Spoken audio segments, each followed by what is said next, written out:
Welcome to Yinz Podcast. I'm your host, Envy.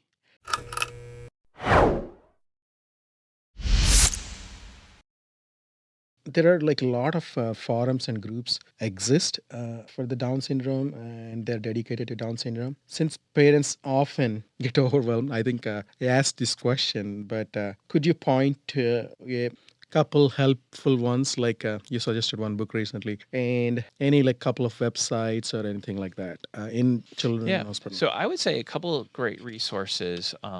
Number one, my colleague, Dr. Velody. If you go to the Children's Hospital website and you look under the Down Syndrome Center, has a podcast series. That podcast series has hundreds of podcasts, and they are podcasts based on specific topics that families have concerns about, from things like potty training Correct. to healthcare transition, to supporting positive behavior, to hypothyroidism, to sleep apnea and the use of CPAP machines.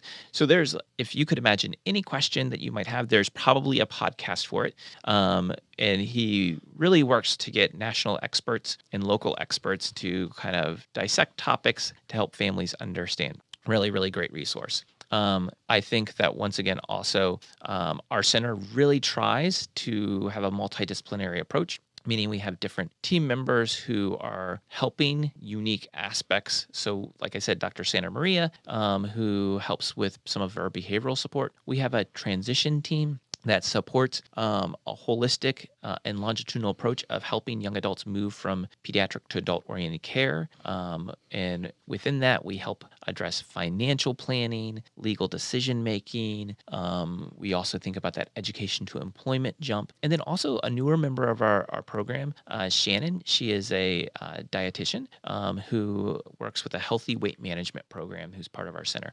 So we're trying to build an infrastructure that supports a holistic view of caring for individuals with Down syndrome. And so those are a couple just resources that are reasons you might want to reach out to the center, or just go to our website.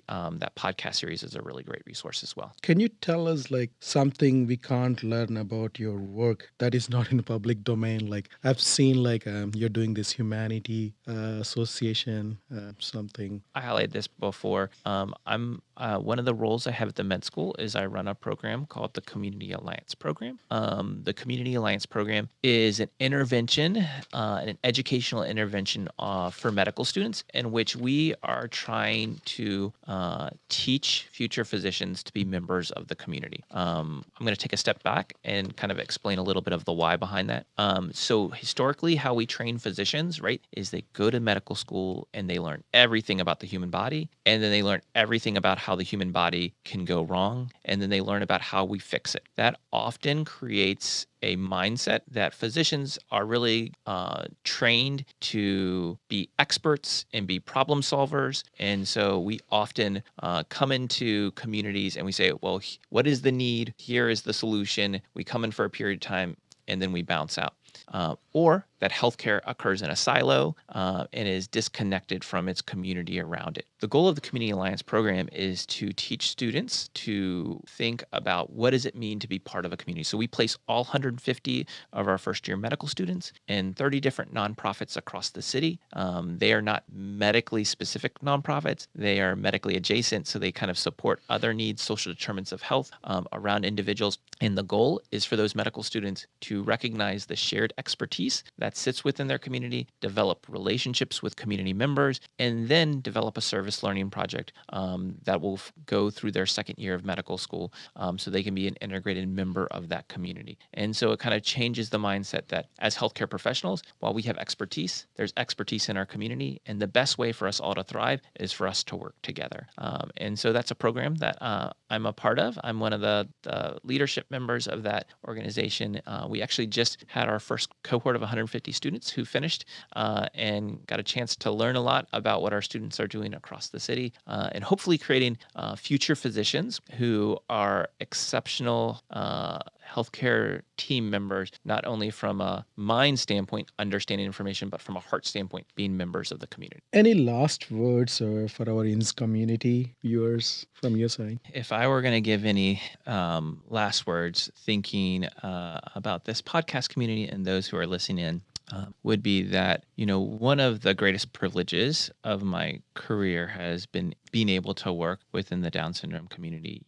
As healthcare professionals, it is easy to think about what we bring to the table. But the thing that has humbled me is how much I have learned. I have learned, that what we do within the medical institution is only a small piece of what impacts the lives of individuals, and that as healthcare professionals, we need to learn how do we engage and work with our community around us. And so the Down Syndrome Association of Pittsburgh has been a great influence on my career, and made me a better physician, and made me understand that healthcare actually is delivered where people live.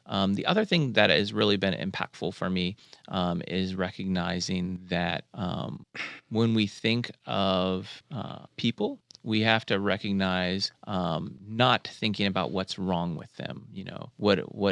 The disease model. What we have to think about truly is what is the strengths of who they are and how can we support those strengths. And as a physician, I need to come into every experience and recognize that the person across from me is unique. And that means the care that I'm going to give them is unique based on what their needs are. And so those are just a couple of the lessons that I have learned. And I'm so thankful for that piece of who I am and what I have had the opportunity to learn about as I've been a physician within the Down syndrome community. Thank you, Dr. Andrew. It's an honor to agree to come here and talk about the Down syndrome and share your inputs and a lot of resources and a lot of concerns that the parents have.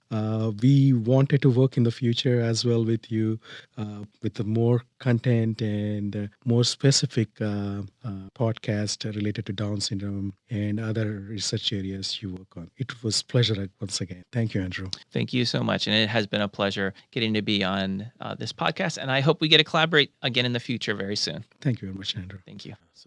All resources and contact information you can find in our description of this video.